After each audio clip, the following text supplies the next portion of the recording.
And I will tell you, it's 3 agencies of government when I get there that are gone. Commerce, education, and the, what's the third one there? Let's see. It was an unforgettable moment of forgetting. The third one I can't, sorry. Oops. For 53 excruciating seconds in a pivotal debate, Texas Governor Rick Perry lost both his train of thought and something much more important. Well, I think you can see an incident where charisma was destroyed. Perry is attractive, handsome, comes on strong, I'm a leader. So I think there was a beginning of a feeling that Perry was quite charismatic. And then when he had this fumble of not being able to remember the names, you could almost see a building charisma then which was punctured. Professor Joseph Nye of the Harvard Kennedy School says though we may not like to admit it, winning personalities do win elections. Charisma is a sense of personal magnetism that some people have. There is an attractiveness that leads some people to be able to get others to follow them by their personality. Most American voters ultimately don't vote on specific policy questions. So they're responding to something, and it's often charisma. It's who they like. It's whom they like. But what exactly is charisma? Mark Oppenheimer, who teaches at Yale, has studied the subject. It's from the Greek, and it generally refers to a gift, to something freely given, something you didn't necessarily have to earn or deserve, but it's this talent or unique capability that you have. It came from the gods, really. On the campaign trail, it can be simply divine. Lead this country. The power of charisma. That personal connection is why Rick Santorum glad-handed his way through all 99 Iowa counties. Hi, how are you? Thanks so much. Hi, how you doing? Why Mitt Romney has focused like a laser on projecting naturalness and warmth. Thank you so much for all your help. But when it comes to genuine charisma, Republican candidates have a tough act to follow. I will not make age an issue of this campaign. I am not going to exploit, for political purposes, my opponent's youth and inexperience. Well, Reagan had this extraordinary ability to use humor, to project this warmth of personality. In fact, in a new Sunday morning poll ranking the most charismatic presidents, Reagan came in third, behind Bill Clinton and John F. Kennedy, but first among Republicans. With the bar that high, does a talented but bland politician have a prayer? We've had low charisma presidents. I don't think anyone ever accused Papa Bush of being particularly charismatic. I think the younger Bush, while he was kryptonite for some voters, he was also compelling to others. He projected a certain kind of ease with himself, a certain kind of humility. But his father, I don't think anyone found his father particularly compelling as a persona. But charismatic or not, George H.W. Bush did win, which supports Oppenheimer's view that charisma, like beauty, is in the eye of the beholder. Look, nobody has universal charisma. Thank you. God bless you. I think Barack Obama connects with a lot of people as charismatic, but obviously there are people who loathe Barack Obama, and the same thing was true of Reagan, and the same thing was true of John F. Kennedy. 'Cause you've got personality. Walk. It's true of non-politicians as well. Who do you consider charismatic? George Clooney, Derek Jeter, Oprah? How about the Cookie Monster? Now, what starts with the letter C? Well, charisma. What else? So what about you? You think you have charisma? Wouldn't we all like to believe that we just radiate magnetic charm all the time? Well, here at MIT's Media Lab, researchers say that with this little device, they actually can use science to measure your charisma, assuming, of course, that you have some to measure.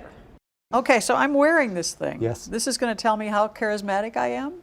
It's going to tell me about how you move and how you speak. I better start moving more. Yeah, well, you could decide to do that. Yeah. It's called the sociometer, the brainchild of Professor Alex Pentland and his team at MIT. It measures not what you say, but how you say it. So the first thing is energy. You have to be energetic. It shows up in your hands, shows up in the voice, the way you sort of carry yourself and do things. You talk with your hands a lot. Is Well, that a conscious? If I want to be charismatic, I have to be energetic. And according to my sociometer, I need to work on it, which is too bad because high scorers have a real advantage. Take what happened when the sociometer was used to measure the impact of charisma on business decisions. We could predict how well the business plan would be rated without knowing anything about the business plan, without knowing anything about the person. And the two things that really mattered were, did they sound like they were excited? And were they very consistent and fluid in how they produced the speech? When the rest of the world sees you, what do they see? How do they take that in? If the world's not impressed, don't give up. Charisma can be taught. Or so says John Neffinger, an Ivy League law school grad who now runs workshops for the Charisma Challenged. To make sure that you are emotionally connecting with them in a way that they get you and maybe even see themselves in you. Neffinger and his partners at K&P Communications define charisma as a combination of strength and warmth, beginning again with body language. Our older relatives probably told all of us at one point, stand up straight, smile. And that is actually the basic formula. Standing up straight says, I am here to be taken account of, I am here to be taken seriously, don't mess with me, and that projects strength. On the other hand, smiling genuinely projects a lot of warmth. Reagan and a smile that projects both warmth and strength. There are two different things going on the face. And so on the bottom half of the face is just a little bit of a smile. So you got warmth going on the bottom. That's where the warmth is coming from. But what goes on in the eyes, there's an intention to the look in the eyes. There's a determination. And that intensity connotes strength. An intensity and charisma that President Obama's fans feel he showed in 2008, but fear he's lost in the dreary business of governing.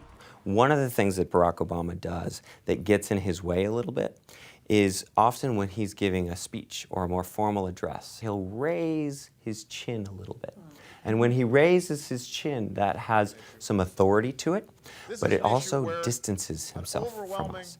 And what happens is literally, he's looking down his nose at us. It makes him seem arrogant. If I get a little off track, she brings Neffinger's just as hard on Mitt Romney, the favorite in Tuesday's New Hampshire primary. There's a big gap. He looks like the kind of person that a movie producer would cast as the president in a big movie. But it's not quite that easy. What's wrong? He tries to ham it up a little bit, and he's got that big smile out there, and gosh darn it, he's going to be friendly, and it comes off as a little ingratiating, which is to say he wants to be likable, but he's not necessarily actually caring about the way people are feeling. It seems fake. Real charisma is hard to fake, and in the new Sunday morning poll, 3 out of 4 voters say that indefinable something will play a role in their vote. 1 in 4 says a major role. Not everyone finds this reassuring. I would not like to see in a democracy people voting simply on whether a person has a nice smile or a glad hand, because sometimes that can lead to disastrous policies. But in an election dominated so much by television, that seems to be a big risk. And that's one of the great dangers we have, which is as it becomes more of a mediated phenomena, what do we really have? Charisma. Charisma.